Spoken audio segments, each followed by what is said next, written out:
Hey, Michelle here.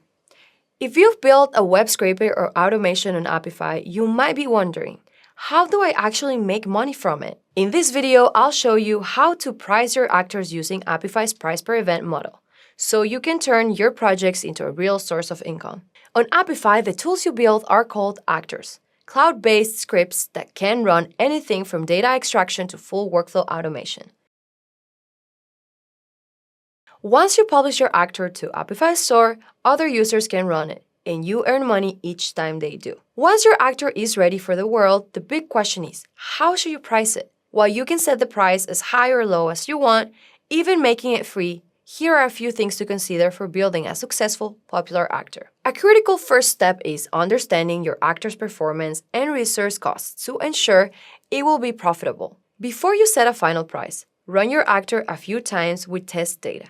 Then, head to the Analytics tab in the console to review the statistics and calculate your preliminary costs. This is crucial because your profit is your revenue minus the platform usage costs. So, you need to set a price that gives you a healthy margin. Once you know your costs, do some market research. Look for similar tools outside of Apify to see what they offer and how much they charge. Remember, your actor is a package deal with the Apify platform. Features like scheduling, monitoring, and integrations add a ton of value on top of your actor's core functionality, so factor that in. Finally, research within Apify Store itself. Check out your competition on the platform and think about what makes your actor stand out. A clear README file that communicates your actor's benefits is key to making a great first impression. To monetize your actor, you'll need to set a price. The best way to do this is with our pay-per-event model, or PPE, which offers the most flexibility and potential for growth. So, what is it? Pay-per-event lets you charge users based on the specific events that happen during an actor's run. Instead of charging based only on the number of results, PPE allows you to define your own chargeable events. This could be anything from starting an actor, scraping a specific page, opening a page with a browser, or calling an external API. What does this mean in practice? For your customers, it means they know exactly what they're being charged for, which brings more transparency and fairness to the pricing. For you as a developer, PPE allows you to charge for different parts of your actor's functionality. This is also great for more complex use cases, like AI agents or integrations, where charging per dataset item might not make sense.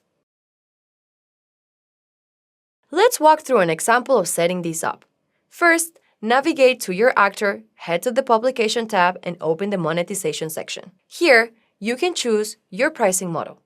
We'll select Pay-per-event. Now, we can define our events. Let's create events that are predefined and require no change in the code. We'll add an event for actor start and set a small price. Next, we'll add another one for result. This way, we can charge a little extra for more resource-intensive tasks. You can define a price for every subscription tier. This is a great way to attract customers with high volume needs. For example, you could offer a 10% discount for anyone on the Scale plan and a 20% discount for anyone on the Business plan. It's a powerful way to incentivize more usage. The pay-per-event model gives you the ultimate flexibility to monetize your work and provides your users with transparent, predictable costs. If you want to dive deeper, make sure to check out relevant links to Apify Academy and documentation in the description. You can also join our Discord community to connect with other developers and share your experiences. If you found this helpful, give us a thumbs up and subscribe. And don't forget to hit the bell to stay updated on new tutorials. Thanks for watching!